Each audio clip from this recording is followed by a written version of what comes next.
कोई ऐसा पार्टी नहीं, कोई ऐसा संगठन नहीं, कोई ऐसी व्यवस्था नहीं जो कि उत्तर भारतीयों का दुख दर्द समझने के लिए यहाँ पे आया हो। लाडली बहन योजना आई, लाडली बहन योजना आई, रक्षा बंधन का उपहार। नवीन भैया को सपोर्ट करना चाहिए। और हमारे नवीन भैया ऐसे हैं कि जो ऐसे नेता अगर इनके पास दुबई स्टेट में इनका ऑफिस है और जहाँ बैठे रहते हैं, ये दुबई स्टेट में कोई भी जाए, मैं तो बोलता हूँ चाहे मराठी जाए चाहे कोई भी भाषी जाते हैं, उनका सहयोग करते हैं। चुनाव की बयार बहने वाली है और ऐसे में उसकी जो गूंज है वो धीरे धीरे दिखने वाली है। हमारे साथ ही एक देखिए पोस्टर पे आपको यहाँ पे दिख रहा होगा संजय निरुपम जी और डॉक्टर श्रीकांत शिंदे आज यहाँ पे उत्तर भारतीय सम्मेलन करने वाले हैं और उत्तर भारतीय संवाद में बात उत्तर भारतीयों की होगी।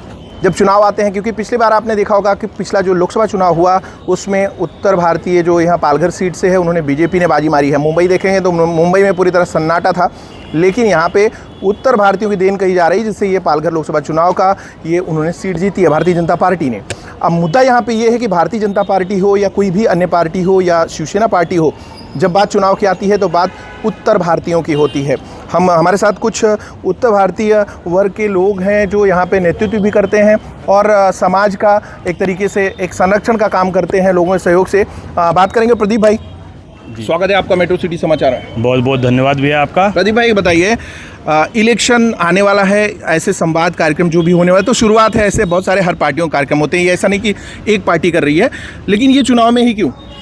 देखिए, चुनाव में ही सही, लेकिन कम से कम इन नवीन भैया को उत्तर भारतीय समाज के बारे में कुछ सोचा और बहुत दिनों से ये था कि कोई ऐसा बैनर आए जो कि उत्तर भारतीयों के विषयों को सोचे और उत्तर भारतीय के विषय रखे और उत्तर भारतीय के पीड़ाओं को भी समझे, क्योंकि इसके पहले अभी तक तो कोई ऐसा पार्टी नहीं, कोई ऐसा संगठन नहीं, कोई ऐसी व्यवस्था नहीं जो कि उत्तर भारतीयों का दुख दर्द समझने के लिए यहाँ पे आया हो। चुनाव में ही सब पूछते हैं, ये पूछ रहा था। नहीं, चुनाव में ही सब पूछते हैं, ये भी बात आपकी सही है। चुनाव में ही होती है उत्तर भारतीयों को। उसके बाद देखिए रहन सहन पे उनके या अन्य चीज़ों पे बदलाव नहीं नज़र आता। चुनाव बीतते हैं, कैंडिडेट आते हैं और चले जाते हैं, फिर से वही सब शुरू हो जाता है। चुनाव में आपने कहा कि चुनाव में ही पूछा जाता है उत्तर भारतीयों को, और मैं ये चाहता हूँ कि चुनाव ही नहीं, हमेशा, जो कि 5 साल तक आप अगर उत्तर भारतीयों को पूछ रहे हैं तो 5 साल तक आप किसी को, जिसे कि आज दर दर भटकने की जो ज़रूरत हो रही है, वो चीज़ें नहीं होंगी अगर आप हमेशा उत्तर भारतीय समाज का ध्यान रख के अगर काम करते हैं। और चीज़ बताइए, भारतीय जनता पार्टी महायुति का हिस्सा है, शिवसेना और दोनों, लेकिन जिस तरीके से मैसेज वायरल किया जा रहा है, उत्तर भारतीयों को संदेश दिया जा रहा है कि इस कार्यक्रम में नहीं जाना है, इस तरीके का मैसेज समझ सकते हैं क्या इसको? देखिए, पार्टी अपनी जगह है, उत्तर भारतीय समाज आज इस कार्यक्रम में बढ़ चढ़ के हिस्सा लेगा। मैं पार्टी के विषयों को नहीं जानता क्योंकि मैं पार्टी में हूँ नहीं, मैं एक हिंदू संगठन से हूँ, मैं सारा समाज हमारे साथ में है, सारा धर्म। मतलब आप कह रहे हैं उत्तर भारतीय आएंगे बड़ी संख्या में? बिल्कुल आएंगे, जोरों शोरों में आएंगे। वो पार्टी आज पार्टी की विषय यहाँ है ही नहीं। यहाँ चलिए हम एक और बात करते हैं। डॉक्टर श्रीकांत शिंदे आ रहे हैं पहली बार इस तरीके कार्यक्रम में, दूसरा संजय निरुपम जी आ रहे हैं जो उत्तर भारतीयों के नेता के रूप में जाने जाते हैं। तो अभी आज क्या मुद्दा रखेंगे आप लोग? जी बिल्कुल, उत्तर भारतीयों की पीड़ा को सुने वो, और उत्तर भारतीयों के क्यों झंडा डंडा ढोने के लिए हमेशा मुख्य पीड़ा क्या है, आपको दर्द क्या है? देखिए, पीड़ा यहाँ पे जो भी है, जो कि यहाँ पे लाइट, रोड, पानी समस्याएं, और यहाँ पे कहीं ना कहीं प्रशासनिक तौर पे जब हम उत्तर भारतीय जाते हैं तो उनको ये मतलब कि एक अजीब ढंग से देखा जाता है कि नहीं, ये उत्तर भारतीय हैं, जो भी काम 10 दिन में होने होते हैं वो 6-6 महीने लग जाते हैं। उत्तर भारतीयों को कोई काम होता नहीं है यहाँ पे। अच्छा, तो अब इस बार जो इलेक्शन आने वाले हैं उस इलेक्शन में क्या मुद्दा लेके, क्या मांग लेके चलेंगे आप लोग? देखिए, हम सरकार से, चाहे जो भी महायुति की यहाँ से जो भी कैंडिडेट हो, तो मैं चाहूँगा कि यहाँ पे कैंडिडेट उत्तर भारतीय हो, जो उत्तर भारतीयों की पीड़ा समझे, उत्तर भारतीयों के विषयों को रखे और अपने बीचों में अपने ही जुबान से बातचीत करके अपनी व्यवस्थाओं को रख सके। ऐसा उत्तर भारतीय नेता हम लोगों को चाहिए 132 विधानसभा से। बोलिए। ये उत्तर भारतीय सम्मेलन का मैं बहुत हृदय से स्वागत करता हूँ और ये उत्तर भारतीयों के लिए एक अच्छा अवसर है संगठित होने का।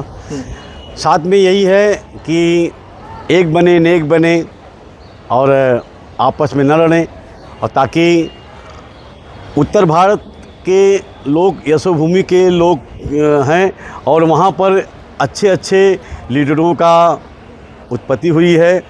मैं चाह रहा हूँ नाला सुपारा क्षेत्र बहुल्य क्षेत्र है उत्तर भारतीयों का, और यहाँ जो भी कैंडिडेट आए सबको लेके चले और सबके जो दुख दर्द है उसका। नहीं, लेकिन अभी तक आप इसको अपना मसीहा समझते हैं? अभी तक कोई आपका उत्तर भारतीय चॉइस वाला नेता किसी भी पार्टी का हो जो उत्तर भारतीयों का ख्याल करता हो, ऐसा कोई नेता है? उत्तर भारतीयों के लिए तो अभी कोई नहीं।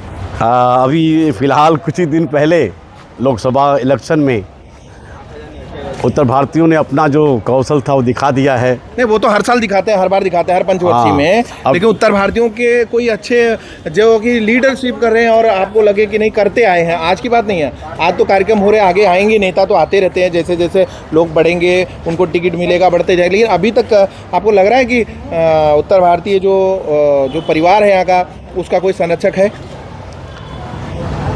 उसके लिए तो अब उनके जब अवसर आएंगे और अवसर आने के बाद जब वो अपने कार्य को अंजाम देंगे तो हमें पता चलेगा कि कौन शुभचिंतक है, कौन हमारा हितैषी है। और इसके लिए हमें उनके कार्य को अच्छे ढंग से देखना होगा। और इसलिए मैं यही कहूँगा, बोल नहीं रहे हैं आप, ये बताइए उत्तर भारतीयों में क्या कैसा नेता चाहते हैं आप? मैं यही नेता चाहता हूँ कि वो जन कल्याण का हो और हमारे उत्तर भारतीयों के जन कल्याण नेता कर रहे हैं आप उत्तर भारतीय के लिए, बोलिए आप उत्तर भारतीयों का जो है मनोबल ऊंचा रहे इस क्षेत्र से, और जो भी लीडर यहाँ पर आए मजबूती से उत्तर भारतीयों के लिए दुख दर्द में शामिल हो। और यहाँ पर जो गाएंगे जरूर जनता पार्टी के लिए, बोलिए, शिवसेना भारतीय महायुति के लिए। हाँ, मैं तो यही कहूँगा, अभी मैंने लाडली बहन योजना पे एक गीत अभी जल्द रिकॉर्ड किया है जिसमें मैंने कहा है, लाड रक्षा बंधन का उपहार, वाह जी वाह मोदी सरकार, वाह जी वाह मोदी सरकार। इससे हमारे शिंदे गुट के भी मोदी की सहयोगी हैं। मैं चाहता हूं कि एक बन के, नेक बन के और एक संगठित होके समाज के लिए अच्छा काम में लग जाएं, क्योंकि त्याग और बलिदान के बल पर ही अच्छाई को बुराई से बचाया जा सकता है। नेतृत्व ये है कि देखिए हमारे नवीन भैया ने अगर आगे आए हैं उत्तर भारतीयों के लिए, तो हमारे जितने भी उत्तर भारतीय समाज है यहाँ नाला सुपारा 132 विधानसभा में, तो इनको खुल के हमारे नवीन भैया को सपोर्ट करना चाहिए। और हमारे नवीन भैया ऐसे हैं कि जो ऐसे नेता अगर इनके पास दुबई स्टेट में इनका ऑफिस है और जहाँ बैठे रहते हैं, ये दुबई स्टेट में कोई भी जाए, मैं तो बोलता हूँ चाहे मराठी जाए चाहे कोई भी भाषी जाते हैं, उनका सहयोग करते हैं। हम लोगों के आंखों के सामने कितने लोग जाते हैं जिनके लड़की के गरीब है, शादी ब्याह है, जो ये है हर चीज़ में सपोर्ट करते हैं। हम लोग किसको भी लेके चले गए, भैया बेड देना है, शादी है, ये है, और वो चीज़ जो उसको जानते नहीं है वो लोगों को सहयोग किया हम लोगों की आंखों के सामने। और ऐसा चेहरा उत्तर भारतीय में, मैं बोल रहा कोई खुल के ऐसा आएगा नहीं और है नहीं। 132 विधानसभा नाला सुपारा में उत्तर भारतीय नेता चाहिए, क्योंकि इनका कहना है कि बहुत सारे जो उत्तर भारतीय बहुसंख्यक हैं, रहने वाले में 10-12 लाख हैं और वोटर्स में 2.5-3 लाख हैं, ऐसा कहना है। तो ऐसे में लोगों की मांग है कि अगर उत्तर भारतीय नेता आते हैं तो कहीं ना कहीं एक बढ़िया चेहरा सामने आएगा और ऐसे में लोगों का भला हो पाएगा। जो पिछड़े वर्ग के लोग हैं या फिर जिनको सुविधाएं नहीं दे पा रही है महानगर पालिका, यहाँ के अन्य जो जनप्रतिनिधि हैं, उनका अपना कोई कैंडिडेट होगा तो उनकी दर्द, उनकी पीड़ा को ज़्यादा बेहतर तरीके से उठा सकेगा।